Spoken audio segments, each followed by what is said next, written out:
नमस्कार, मेरा नाम आलोक है। आप लाइव स्टीज देख रहे हैं। देखिए, अगले साल बिहार में चुनाव होना है। इस वीडियो को ध्यान से देखिएगा और समझिएगा।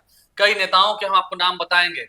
बिहार में जो राजपूत समाज के नेता हैं, बाबू साहब कहते हैं उन्हें, हमारे साथ वरिष्ठ पत्रकार रवि उपाध्याय जी हैं। जितने राजपूत समाज के नेता हैं, उनमें एक अलग सी होड़ मची हुई है। एक होता है ना जिद्दीपना, पगलाए हुए हैं, मतलब आपा खोए हुए हैं अपना, कि उन्हें तो लड़ना ही लड़ना है। और सिर्फ क्षेत्र भी दो ही हैं। वो दो क्षेत्र कौन कौन से हैं जिसे चित्तौड़गढ़ कहा जा रहा है बिहार का? एक क्षेत्र है बड़हरा, आरा लोकसभा सीट की बड़हरा, बड़हरा विधानसभा, जहां से अभी राघवेंद्र प्रताप सिंह विधायक हैं, कई बार विधायक रहे। दूसरी सीट है बाढ़ की सीट, यानी कि मुंगेर लोकसभा की बाढ़ सीट, जहां से कभी विजय कृष्ण जीता करते थे। फिर वो सांसद हुए, नीतीश कुमार भी बाढ़ लोकसभा से ही जीतकर सांसद बने, केंद्रीय मंत्री बने, फिर मुख्यमंत्री हो गए। तो बाढ़ विधानसभा की हम बात करेंगे और बड़हरा विधानसभा की बात करेंगे। कई ऐसे राजपूत नेता हैं जो पूरी तैयारी में है, दावा ठोक रहे हैं, लड़ेंगे तो हम ही, जीतेंगे तो हम ही, और अगर हम नहीं तो फिर बताएंगे आगे क्या क्या होता है, कैसे जीत होती है। देखते हैं अगले को भी। रवि उपाध्याय जी, हम बिना किसी देर की शुरुआत करते हैं। बड़हरा विधानसभा क्षेत्र, जहां तक मैंने आंकड़ों को देखा है, राघवेंद्र प्रताप सिंह यहाँ से भी विधायक हैं। पिछली बार जीते थे बीजेपी के टिकट पर, पहले वो आरजेडी से और जनता दल से भी वो विधायक रहे हैं। 2005 में सिर्फ एक आशा सिंह रही थी, आशा सिंह का नाम था, जेडीयू से थी। फिर 5 से 10 के टर्म में वो थी। फिर 10 में आरजेडी से ही राघवेंद्र प्रताप सिंह जीत गए। फिर आगे सरोज यादव जीत गए 15 में। तो ऐसे में राघवेंद्र प्रताप सिंह पहले भी बहुत बार विधायक रहे हैं। लेकिन इस बार बड़हरा में कई उम्मीदवार हैं, कई लोग अभी से ही वहां खूंटा गाड़े हुए हैं और पूरी तैयारी में है। अभी बाढ़ का है, बाढ़ प्रभावित क्षेत्रों में दौरा करने की बात है। चाहे हम बाढ़ विधानसभा की बात करें, वहां भी गंगा जी का पानी जो एकदम सड़क पर आए हुए, वहां भी बाढ़ जैसा हालात है, कई बस्तियां डूबी हुई हैं। सभी जगह की बात करें, पहले बड़हरा में कई नेता उतरे हुए हैं, कई पहलवान उतरे हुए मैदान में। देखिए, उसको ऐसे हम लोग समझे, राघवेंद्र प्रताप सिंह, इनका नाम है लाल बिहारी सिंह। लाल बिहारी सिंह, लाल बिहारी सिंह, लाल बिहारी सिंह भोजपुर में, या कह लीजिए आरा में, जाना पहचाना नाम है। इनके पिताश्री का भी काफी पॉपुलर बाढ़, हाँ, तो वो इनके पिताश्री भी जो एक है अलग रुतबा बा, नाम बा। तो इसलिए इस लिहाज से, और ये 1985 में जो है सो पहली बार ये विधायक चुने गए थे। उसके बाद से लगातार जीतते रहे। बीच में वही जो आपने कहा, आशा सिंह एक बार जीती, उसके बाद से फिर सरोज यादव 15 में जीते। हाँ 15 क्योंकि फिर 10 से 15 वाले में तो आरजेडी से राघवेंद्र प्रताप सिंह ही थे, बिल्कुल। तो पहले भी थे। अब जो है सो भाजपा के टिकट से जो है सो जीते हैं 2020 में। तो ये इस बात को समझिए, अब हम लोग जो चर्चा कर रहे हैं, इस चर्चा के पीछे का कारण क्या है, ये सब थोड़ा सा समझना पड़ेगा। देखिए, बड़हरा जो विधानसभा है, यह आरा लोकसभा क्षेत्र में आता है, और इस बार का परिणाम आरा लोकसभा का कैसा आया किसी से छिपा नहीं है। सुदामा प्रसाद जीत गए वहां पर, माले जीत गए वहां पर, और और आरके सिंह केंद्रीय ऊर्जा मंत्री वहां चुनाव हार गए। बिल्कुल, तो वही हम कह रहे हैं। और बड़हरा जो विधानसभा क्षेत्र है, वहां से लाल बिहारी सिंह विधायक रहते हुए, राघवेंद्र प्रताप सिंह भाजपा के विधायक रहते हुए भी आरके सिंह को लीड नहीं दिला पाए अपने विधानसभा क्षेत्र से। ये कहीं ना कहीं परेशानी का सबब है। 2024 का जो परिणाम आया, बिल्कुल, 2024 के लोकसभा चुनाव की बात अपने विधानसभा में वो लीड नहीं दिला पाए बीजेपी को आरके सिंह को लीड नहीं दिला पाए।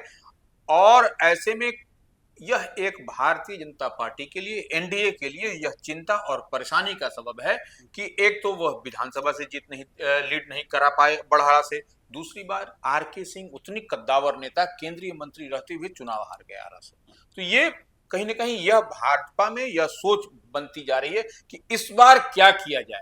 और देखिए, थोड़ा सा हम और चलेंगे उस पर, वो सीट शुरू से जेडीयू के पास रही थी। बिल्कुल, सिर्फ 20 में क्योंकि आरके सिंह ही खुद लग गए थे, जिद पड़ गए थे, तो अंत समय में वो जेडीयू से फिर बीजेपी में चली गई। यही हम बात बताना चाह रहे हैं। तो इस बार देखिए, पिछली बार जो मैंने 2020 का जो विधानसभा का चुनाव हुआ बड़हरा का, उसमें वहां से सरोज यादव आरजेडी प्रत्याशी थे। इससे पहले भी वह जीते थे, विधायक थे वो आरजेडी से। तो 71,209 वोट उनको आया था, और सरोज यादव को, आरजेडी प्रत्याशी को। और राघवेंद्र प्रताप सिंह जो लाल बिहारी सिंह है, जो भारतीय जनता पार्टी के उम्मीदवार हैं, उनको 76,182 मत मिला था। तो आप मत का फासला देखिए, 4,973 वोट का अंतर दिखाई पड़ रहा है। 4,973 वोट, बिल्कुल।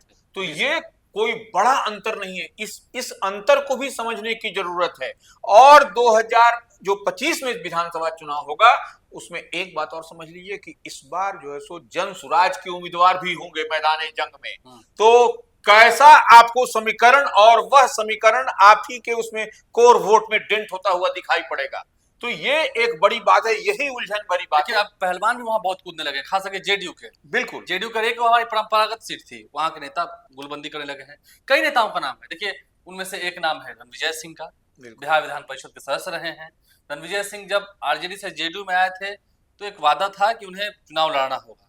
बीच में ऑलमोस्ट बात हो भी गई थी, तैयारी भी कर रहे थे, तैयारी भी कर रहे थे, चुनाव में पूरी तैयारी थी उनकी। और वो अगर यदि वो उनको उम्मीदवार बनाया होता, नहीं ये तो डिक्लेयर हो ही गया था कि जेडीयू के पास चली गई है बड़हरा की सीट, ये भी तय हो गया था कि रणविजय सिंह उम्मीदवार होंगे। लेकिन एन समय पर हमने आपको बताया ना पहले ही, वो सीट फिर आरके सिंह ने लड़ झगड़ कर कैसे भी अपनी बात मनवा करके वो सीट बीजेपी की करा दी और राघवेंद्र प्रताप सिंह को टिकट दिलवा दी। बिल्कुल। तो अब रणविजय सिंह का क्या होगा, वो भी तैयारी कर रहे हैं। अभी देखिए बड़हरा में बाढ़ जैसी स्थिति है, कई गाँव में, आरा के कई गाँव में बाढ़ जैसी स्थिति है, रणविजय सिंह भी सक्रिय हैं, लोगों की मदद कर रहे हैं। देखिए वह रणविजय सिंह जो है सो एक्स एमएलसी हैं, और वह जानते हैं, जाना पहचाना नाम है, और वह शिक्षा के क्षेत्र में उन्होंने बहुत काम किया है। तो इस लिहाज से आप देखिएगा कि वहां पर देखिए एक यही नहीं है, एक विजन क्लासेस के मालिक भी हैं वहां पर, कन्हैया सिंह वह भी उसी क्षेत्र से है, उनकी भी पॉपुलैरिटी इक्वली उतना ही है। हाँ। और तो कन्हैया सिंह भी वहां रहने वाले हैं, वो भी वहीं के रहने वाले, उधर के रहने वाले हैं। तो इस लिहाज से आप देखिए कि यहाँ पर लड़ाई बहुत कसमकस होगी। और कन्हैया सिंह जो सो भारतीय जनता पार्टी जो है सो बुद्धिजीवी प्रकोष्ठ के संयोजक हैं, तो शिक्षक प्रकोष्ठ के वो प्रदेश संयोजक। हाँ, तो ये जो है सो कहीं न कहीं आप समझिए कि कन्हैया सिंह जो है सो वह भी कहीं वो दिन भर वो लगे हुए हैं। वो तो खैर बीजेपी फोल्ड की बात है, हाँ, बीजेपी से लगे हुए नहीं, वो हम कह रहे हैं कि देखिए समझने वाली बात है कि लाल बिहारी सिंह जो जीते उम्मीदवार बने, जो डिफरेंस विनिंग जो मार्जिन है वो कम था, बहुत कम है। 24 में भी आप हार गए। हाँ, तो वही हम कह रहे हैं कि रणविजय सिंह, कन्हैया सिंह, बीडी सिंह, पटना मौर्य होटल के जीएम जी, समाजसेवी है, ट्रस्टी भी है उसमें, बखोरापुर मंदिर में माँ काली का प्रसिद्ध मंदिर है, बखोरापुर मंदिर के ट्रस्टी हैं, वो भी सक्रिय हैं, वो भी सक्रिय। देखिए वह बीडी सिंह भी बराबर बाढ़ प्रभावित क्षेत्रों में घूम रहे हैं, ब्लॉक में जाकर लोग के बीच में साड़ी कपड़ा अनाज बांट रहे हैं। हाँ, वो भी सक्रिय हैं। अब देखिए वहां पर चुनाव लड़ना है। एक और जेडीयू से उम्मीदवार है वहां, छोटू सिंह, जो अरविंद सिंह, छोटू सिंह, हाँ, वो भी प्रभारी हैं, बड़हरा के प्रभारी बनाए गए, जेडीयू ने बनाया है। अब देखिए वहां पर अलग एक माने, तो ये सब 3-4 छोटू सिंह भी सक्रिय, हम दोनों की बात करते हैं। बीडी सिंह भी है क्योंकि समाजसेवी तो है, पटना में ऐसा कोई घराना नहीं है जिससे बीडी सिंह वाकिफ ना हो। बिल्कुल, पटना के मौर्य होटल आप जब जाएंगे तो आपकी सेवा में रहते हैं, वेलकम, और बड़े बड़े प्रोग्राम में तो रहते ही हैं, बिल्कुल डाउन टू अर्थ है, जमीन से जुड़े हुए हैं। और छोटू सिंह, पटना का ऐसा कोई घर नहीं है जिसमें छोटू सिंह की धमक ना हो। हाँ, नहीं वो भी समाज सेवी है, कोरोना में भी उन्होंने खूब मदद किया था। नहीं, सुख दुख में छोटू सिंह जो है सो हमेशा खड़े रहते हैं, समाज प्रोग्राम में तो मिल ही जाएंगे आपको। नहीं, खैर नीतीश कुमार तो आला कमान है, उनके प्रोग्राम में तो आपको मिल ही जाएंगे, लेकिन ऐसे छोटू सिंह हर जगह हाजिर रहते हैं, सुख हो या दुख हो, किसी भी जात किसी भी धर्म के लोगों को खड़े रहते हैं। यही बीडी सिंह की भी यूएसपी है। वही जो है सो कन्हैया सिंह भी मददगार हैं, यह भी समझ लीजिए। देखिएगा इन चारों नाम को मुझे बता रहा, कन्हैया सिंह तो खैर बीजेपी फोल्ड के हैं, बिल्कुल, रणविजय सिंह, बीडी सिंह, छोटू सिंह, बिल्कुल, ये तीनों सिंह जो हैं तीनों राजपूत, कन्हैया सिंह भी राजपूत, लेकिन वो बीजेपी फोल्ड के हैं। इन चारों को अगर मिले, ये चारों धार्मिक बहुत है, बिल्कुल, इन चारों में एक सिमिलरिटी है, चारों पूजा पाठ बहुत करते हैं, चारों बिल्कुल बहुत ज्यादा, घंटों तक। अब देखिए ये देखने वाली बात होगी कि यह सीट अगर यदि एनडीए फोल्ड में है तो किसके पाले में जाती, क्या इस बार जेडीयू वापसी लेगी? हाँ, अगर जेडीयू वापस लेगी तो फिर नीतीश कुमार देंगे किसे मौका? बिल्कुल, तो ये एक वहां पर पेंच है। अगर भारतीय जनता पार्टी के पास तैयारी कर रहे हैं, हाँ, वही सिंह की तैयारी में है, छोटू सिंह की तैयारी में है, वही करें। अगर भाजपा के फोल्ड में है तो इस बार जो है सो निश्चित रूप से आपको लाल बिहारी सिंह कह लीजिए या राघवेंद्र प्रताप सिंह कह लीजिए, उनके लिए परेशानी का सबब तो है, क्योंकि वो सीट पर आपने अपने बड़े और कद्दावर नेता को लोकसभा चुनाव में बढ़त नहीं दिलाई। यह भारतीय जनता पार्टी की थिंक टैंक इस पर विचार कर रही है। चलिए हम अगली सीट पर आते हैं, बाढ़ विधानसभा सीट, जहां से ज्ञानेंद्र सिंह ज्ञानू विधायक हैं, बीजेपी के विधायक हैं। पहले वो जेडीयू के विधायक थे, 4 बार वो विधायक रहे, 5 में, 10 में, 15 में, 20 में भी जीते। लेकिन ज्ञान सिंह ज्ञानू देखिए बड़ी छवि के नेता हैं, नीतीश कुमार के बेहद करीबी माने जाते हैं, चाहे वो बीजेपी में ही क्यों ना हो, और पुराना रिश्ता रहा है नीतीश कुमार के साथ, बिल्कुल। लेकिन अब ज्ञान सिंह ज्ञानू को भी चुनौती देने के लिए संजय सिंह उतर रहे हैं, सुनने में आया है। पिछले दिनों एक वीडियो वायरल हुआ, अब तो मीटिंग भी कराई जा रही है बाढ़ में। संजय सिंह एमएलसी है, बिल्कुल, जेडीयू से। देखिए निश्चित रूप से संजय सिंह एमएलसी नहीं है, वह जो है सो आप संजय सिंह के यहाँ जाइए, कोई भी ऐसा आदमी नहीं जिसको मदद नहीं करते हैं। वो किसी भी परिस्थिति में रहेंगे, वह अगर दीदी न है, उनके बड़े भाई, उनके छोटे भाई, आपको मदद मिलेगा ही मिलेगा वहां से। सोना सिंह के भी पोस्टर्स हम देखते हैं, टाइगर इज हाँ, बैक, टाइगर जिंदा है। लेकिन वो आप देखिएगा कि वह एक संजय सिंह है, और संजय सिंह की तैयारी बाढ़ में है। बाढ़ में पिछले दिनों हमने देखा कि बाढ़ के कई सारे मुखिया, अब माने एक विधानसभा में कितने मुखिया हो सकते हैं, या आप समझा जा सकता है, उसमें से अधिकांश मुखिया की राय है, आम राय है, कि संजय सिंह को ही इस बार उम्मीदवार बनाया जाए, क्योंकि वो सीट भी जेडीयू की रही है। जेडीयू की सीट रही है। वो अब देखिए, अब जेडीयू की सीट कैसे रही, 2005 और 2010 में जेडीयू से ज्ञानंद सिंह ज्ञानू वहां के उम्मीदवार थे। वह स्थिति परिस्थिति दूसरी फिर बाद में जब वो नीतीश कुमार से अलग हो गए, बिल्कुल, फिर 2015 और 2020 में वह भारतीय जनता पार्टी से वो जीत करके आए।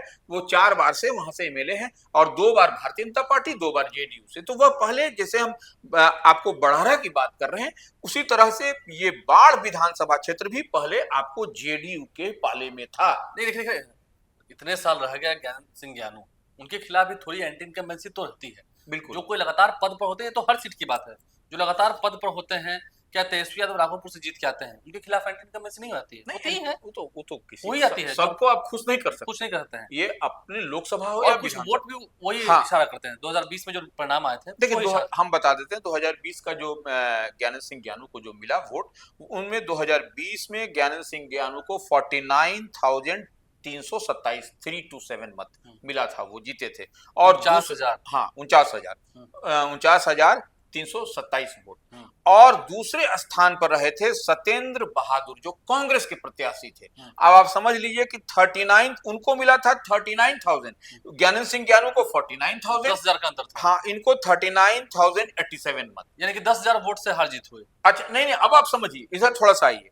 फिर उसके बाद से जो तीसरे पैदान पर थे, वह करणवीर सिंह यादव उर्फ लल्लू मुखिया, हाँ, नामी आदमी उधर के, बगैर किसी बैनर के, निर्दलीय वह लड़े थे। उनको आया था 38,400 कुछ समथिंग वोट, 38,400 वोट आया था। हाँ, अब आप दोनों को जोड़ दीजिए, सत्येंद्र बहादुर जो कांग्रेस प्रत्याशी थे और लल्लू मुखिया का 38,000 को आप जोड़ दीजिए, तो कहाँ को टिक रहा था? तो पिछली बार तो फिर बीजेपी ज्ञानंद सिंह ज्ञानू की हार होती, अगर लल्लू मुखिया नहीं लड़े होते तो, क्योंकि उनको तो उसी समाज का ज्यादातर उस तरफ का ही ज्यादा वोट जाएगा ना, बिल्कुल, जो महागठबंधन फोल्ड की हो। इंडिया ब्लॉक का जो वोट है उसमें जो है सो नहीं पूरी तरह से, लेकिन एक बात है, संजय सिंह के लोग भी है, जो मुझे जानकारी है, संजय सिंह बाढ़ तरफ के जो लोग हैं, उन्हें अपने जो एमएलसी का जो फंड होता है, वो फंड भी पूरा खर्च कर रहे हैं, और आगे और देने की तैयारी भी चल रही है, जो मुझे जानकारी है, पूरा फंड देने की तैयारी चल रही है।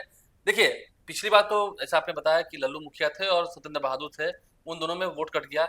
लेकिन इस बार अगर संजय सिंह जो कह रहे हैं कि हम लड़ ही जाएंगे, हम लड़ेंगे, नीतीश कुमार को शायद कहा होगा, उन्होंने बता भी दिया होगा, अगर फ्रेंडली फाइट हो गया, संजय सिंह तो एमएलसी हैं, राज्यपाल कोटा से गए हैं, 2027 तक उनका कार्यकाल है, वो एमएलए बनेंगे नहीं बनेंगे मैं नहीं कह सकता, लेकिन अगर वो लड़ गए, कुछ भी ऐसा हुआ, तो ज्ञानंद सिंह ज्ञानू एक एमएलए जरूर हो जाएंगे। देखिए, ये तय हो जाएगा। ये एक बात है, लेकिन इसके लिए आला कमान को, एनडीए को निश्चित रूप से बताना होगा, हाँ, क्योंकि जेडीयू से ये है, बीजेपी से वो है, दोनों का अलायंस है। बिल्कुल अलायंस है, और दोनों का मजबूत अलायंस है, इसलिए कहीं ना कहीं शीर्ष नेतृत्व को इस पर भी पहल करनी और ज्ञानंद सिंह ज्ञानू भी नीतीश कुमार ऐसा नहीं है, तो करीबी में से दोनों ही करीबी, इसलिए ज्ञानंद सिंह ज्ञानू और संजय सिंह दोनों जो एमएलसी हैं, दोनों को किस परिस्थिति में कैसे होगा, क्योंकि देखिए सामने हम बार बार एक बात कहते हैं, हाँ, यहाँ दोनों ठाकुर समाज से हैं, तो दोनों, और वहां पर भी देखिए बड़हरा में भी हम जो बात किए, वहां पर भी ठाकुर समाज से ही सारे प्रत्याशी आपको दिखाई पड़ रहे हैं। तो इसलिए इस लिहाज से आप समझिए कि यहाँ पर लड़ाई कसमकस, और इन दोनों सीट पर यादवों का भी अच्छा दबदबा है। हाँ, यादव समाज का वोट भी है, यादव, अगर आप बटे तो उधर फिर क्लियर कट हो जाएगा, एकदम क्लियर कट हो जाएगा। बड़हरा में हमको बताया ना कि पिछली बार आपको देखिए वहां पर क्या था, 2020 में कैसे राघवेंद्र प्रताप सिंह 4,900 वोट का अंतर, 400 वहां से हारे। यहाँ पर भी देखिए, बाढ़ में भी देख लीजिए, अगर रणवीर सिंह लल्लू मुखिया नहीं लड़े होते तो फिर साफ था खेल। दोनों में से अगर एक भी, अगर मान लीजिए लल्लू मुखिया ही लड़ते, सत्येंद्र बहादुर नहीं लड़े होते, कांग्रेस को तो एक आदमी का जीत हो गया रहता, उसमें कहाँ दिक्कत है ये। लेकिन है बहुत इंटरेस्टिंग, दोनों सीट पर आप देखिए, नजर बनाने की बात है कि क्या आला कमान का क्या होता है, क्योंकि आपके सामने खड़ा है एक खबरदार करता हुआ जन सुराज प्रशांत किशोर की पार्टी, इस बात को मत भूलिए। जहां भी चुकेंगे वहां गाड़ी फिसल जाएगी, तो सीट हाथ से निकल जाएगी। देखना होगा बिहार के तमाम जितने राजपूत समाज के नेता है, उनकी सीट पर निगाह है, इन दोनों सीट पर खास करके निगाह है। क्या आगे फैसला होता है, नीतीश कुमार आगे क्या फैसला लेते हैं, क्योंकि कार्यकर्ताओं की इच्छा है कि जेडीयू लड़े, लेकिन वो सीट सिटिंग सीट है, देखना होगा आगे। फिर बीजेपी की ओर से भी डिमांड होगा, बिल्कुल। क्या होगा, क्या वो नीतीश कुमार फुलफिल कर पाएंगे, देखना होगा। हमारे चैनल को सब्सक्राइब कर लें, साथ साथ फेसबुक पेज भी लाइक करें। धन्यवाद।